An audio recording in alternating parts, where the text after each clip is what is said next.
Mimi Amos Gabriel Makalla, mkuu wa mkoa wa Arusha, napenda kuutaarifu umma wa Tanzania na wananchi wa mkoa wa Arusha kwamba Mheshimiwa Dr. Samia Suluhu Hassan, Rais wa Jamhuri ya Muungano wa Tanzania, kesho atafanya ziara katika mkoa wa Arusha, ziara ya siku moja.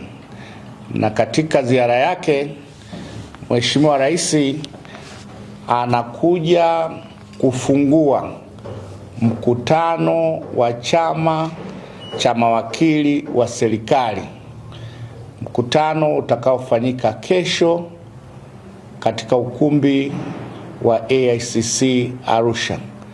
Kwa hiyo mgeni rasmi wa kuja kufungua mkutano huo wa chama cha mawakili wa serikali ni Mheshimiwa Dr. Samia Suluhu Hassan.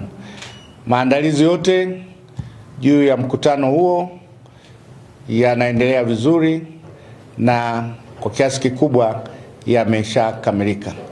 Kwa hiyo niliona nitoe taarifa hii kwamba tutakuwa na Mheshimiwa Rais katika mkoa wetu wa Arusha. Asanteni sana.